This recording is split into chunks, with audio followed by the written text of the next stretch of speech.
pretty evenly poised, I would guess, at the moment.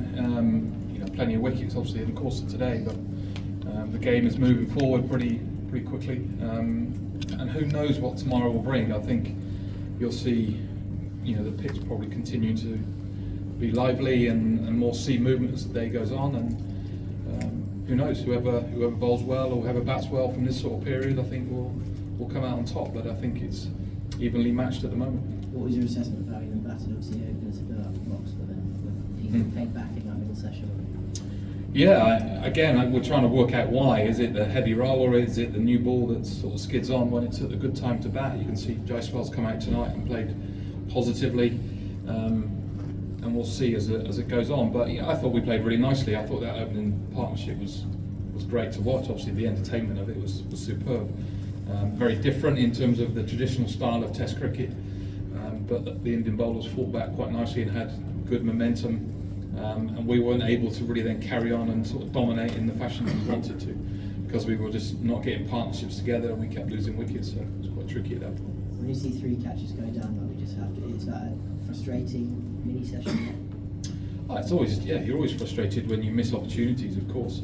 We pride ourselves on being very good in those sort of areas, so just didn't happen. We all know how important they are, and we all know how tough catches can be, especially in the slips.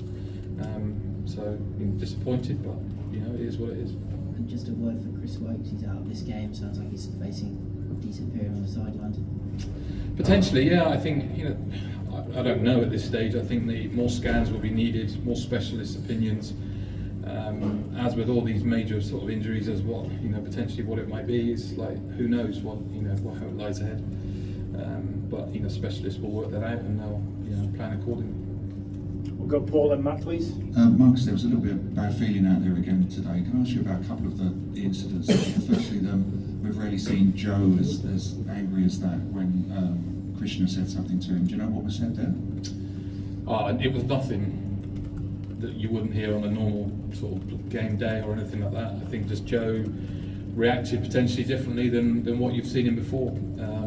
Sometimes he does, sometimes he doesn't. But it was nothing serious to worry about. And the other one was, it was quite unusual to see a bowler putting his arm around a batsman after dismissing him. I think the camera was panned to you, sort of jokingly saying you give him the elbow. I was just saying that many in my time, a lot of players would have just dropped the elbow on him or something quite different. But of course, I don't think I've ever seen a bowler do that after getting someone out. You see them obviously have many words, and we've seen it within the series on both sides. But it was just different, wasn't it? And I was just laughing and joking about it. But not more else to say. Do you think Ben did well to not react in any way in that situation? Yeah, of course. I think, as again we've already seen it in the series, that Ben's, he doesn't really do a great deal, and I'm sure there'll be occasions in the future to come where he may well do. But this time around, it is what it is, isn't it? Put your head down and walk off. Your job is done at that point. There's probably no need to sort of walk him off in that fashion, but the game has been fought in good spirits, although there's been many words and arguments across the way. I think 2 teams are still getting on well enough and will continue to do so once the game is done.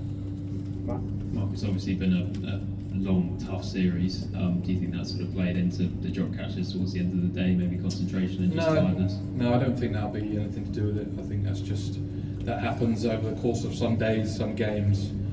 It's just the game as we see it. Any more questions? Oh, yeah, go Mike, and then we'll go to the review. Look forward to this one. You got a double 100 here 22 years ago. You're dead right, you will like it. The day when Thorpe made a comeback and got a tremendous 100 as well, today's been a great day for Thorpe. Lots of people wearing white Thorpe headbands, even Root wearing one at first slip all day.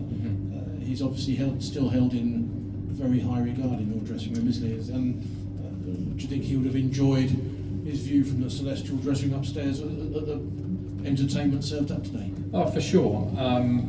It's still deeply missed and massively highly regarded in our changing room by so many that he would have coached, few of us that played with him, and many of the youngsters who would have watched him on TV. a sad day, of course it is, obviously, but you know, still nice to look back on his amazing time, his amazing career, and see how much he's touched this club in Surrey and also England cricket itself. So hopefully it's been a nice day for the family and everybody that's you know, sort of helped him or supported him along the way. Coach, this side. Coach, of course, Ben Stokes was asked the same question a couple of days back about injury replacements. Do you align with the same idea that, you know, this conversation should stop, or in case of a clear-cut replacement injury like what happened to Chris Woakes or Shoaib Bashir in the Lord's Test, or Rishabh Pant in Old Trafford, should there be a consideration that if in case of a fractured bone or a dislocation there should be an injury replacement? That's a good question, and I know there's been lots of media around it, but I think we tinker too much with the game, and we've got so many opportunities in different areas. Test matches is test matches, and I think, you know, you don't really need to adjust too much. I think it's starting to grow. I like to think, you know, we're producing some good cricket around the world in every test playing nation. I don't think we should try and mess with it too much. The rules have been in place for many, many years, and they've done just fine in the past, so I wouldn't be changing anything at the moment. Last one, please. Coach, there has been some talks about the pitch in the previous games that it's like more likely behaving like these sub-continent pitches. Could you please describe a bit more how you enjoyed this pitch in proper English conditions? Well, there's more life in it for a start. You know, there's more pace, there's more sea movement, and we're kind of at the extreme version of what we see in those type of pitches. But it's definitely, you know, kind of what we like. You know, we want pace on the ball, we want the ball to bounce, and we want the ball to carry through. So when we're batting, you know, we can be aggressive, we can attack, and we can put pressure back on bowlers. And when we're bowling, if we get opportunities and we catch the edge, hopefully it will carry through. You know, this pitch has been challenging, there's no doubt about it, with the rain around yesterday and the way that the pitch was prepared to obviously be a little bit greener. I think it's been, you know, at the top end of what you want it to be. But nonetheless, we're very happy at how it's performed so far. Okay.